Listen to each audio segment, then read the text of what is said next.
Hello guys, जय Shri Krishna. Welcome to Sukan food recipe. आज આપણે બનાવીશું દહીં તીખારી। તેની માટે મેં એક ડુંગળી સોલી અને ધોઈને લઈ લીધી છે। ટામેટો, લસણ અને કેપ્સિકમ તે બધું જ મેં કટ કરી લીધું છે ઝીણું। હવે બાજુમાં મેં વઘાર કરવા તેલ લઈ લીધું છે। વઘાર આવી ગયો છે તો તેમાં આપણે રાઈ, જીરું, હિંગ અને હળદર અડધી ચમચી નાખીને વઘારમાં આપણે લસણ પહેલાં વઘારવાનું છે, પછી ડુંગળી। આ બધું જ આપણે હવે હલાવી લઈશું। મીડિયમ ટુ લો ગેસ ઉપર આપણે તેને થવા દઈશું। હવે તેમાં આપણે કટ કરેલા ટામેટાં નાખીને હવે તેને ફરી હલાવી લઈશું।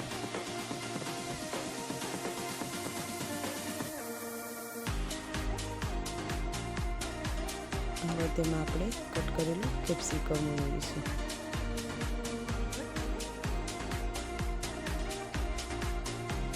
હવે તેમાં સ્વાદ અનુસાર મીઠું,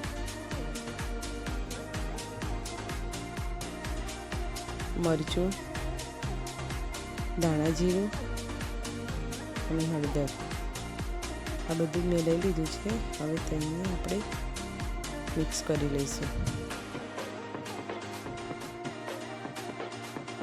હવે તેને આપણે થોડી વાર ચડવા દેવાનું છે, એટલે એમાં થોડું પાણી નાખીને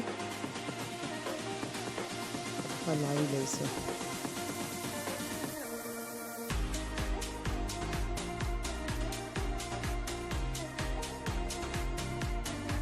હવે તેને આપણે ઢાંકીને 5 મિનિટ ચડવા દેવાનું છે।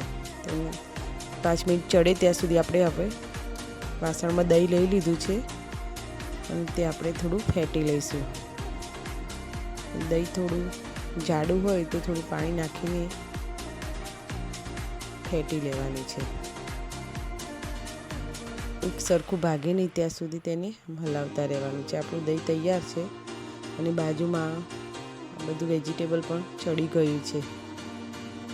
તો હવે આપણે તેમાં લીલું લસણ નાખીશું।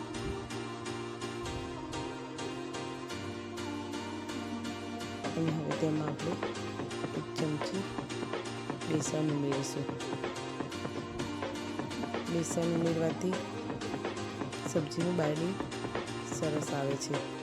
હવે આપણું આ સબ્જી તૈયાર થઈ ગઈ છે તો આપણે દહીંમાં તેને એડ કરીશું। દહીં સીધું ગરમમાં નથી નાખવાનું, સબ્જી દહીંમાં નાખીને અને ઉપર કોથમીર નાખીને આપણે હલાવી લઈશું। ઉપર ગેસ ઉપર દહીં નાખવાથી તે ફાટી જાય છે, એટલે આપણે નીચે જ દહીં રાખીને તેમાં સબ્જી ઉમેરવાનું છે। દહીં તીખારી આપણી તૈયાર છે તો તેને સર્વ કરીશું। બાય બાય, જય શ્રી કૃષ્ણ।